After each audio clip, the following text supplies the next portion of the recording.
Robin Gottfried, our keynote speaker.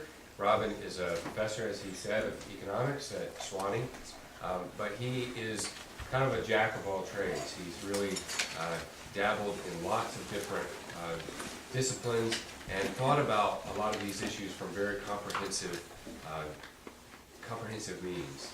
I first met Robin as his student at Sewanee. I was at seminary there, and Robin and Becky Wright, who's the Hebrew scholar there, and also Susanna Metz, who's in congregational life and development, combined a dual course with the economics and sciences undergraduates with the seminarians there. And I thought we were going to come and talk and think about these great ecological ideas. But Robin had a much better way of approaching this. He had us do a very practical study on an issue that was facing Sewanee at the time, which was developing a kind of well-to-do golf and tennis center around their key water source. And so we examined the ideas, and through the practical interviews with the people that this would affect and what this meant, and brought a whole different way of thinking about these issues to my mind, rather than the kind of theorizing that I tend to enjoy.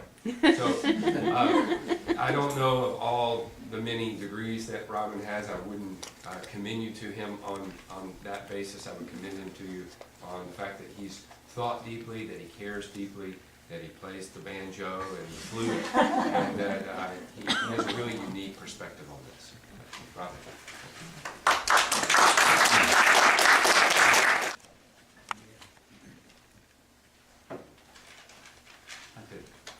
Thanks, Bob, for inviting me, even though I do play the banjo. Didn't hold it against me. Banjo players get the butt of all kinds of jokes.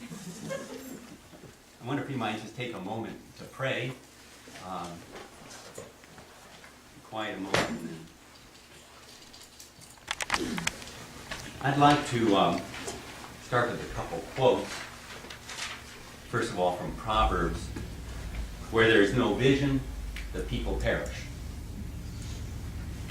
And then second of all, from Kenneth Boulding, past president of the American Economic Association, and amazing person. No people, society, or organization can long exist without some compelling vision of the future that calls us forward to tomorrow. So what I'd like to do is paint a couple pictures. And first picture will have to do with a biblical understanding of creation and our role in it and God's role in it. Paint that picture and then fall back and put on my other hat, more ecological economist, paint that picture. What's the role of creation in an economic social system? Put them on top of one another. You've seen these kind of, where you, in the old days of film, you would superimpose, sometimes they would by mistake, and other times by design, you put one picture on top of another, and you get some interesting results. I'd like to put them on top of one another and see what we might get out of putting them together, and then close with a few of my own reflections that I hope might be of some use. So that here we go. When you take a look at the words ecology and economics, they share a common root. They share a common root also with the word ecumenism.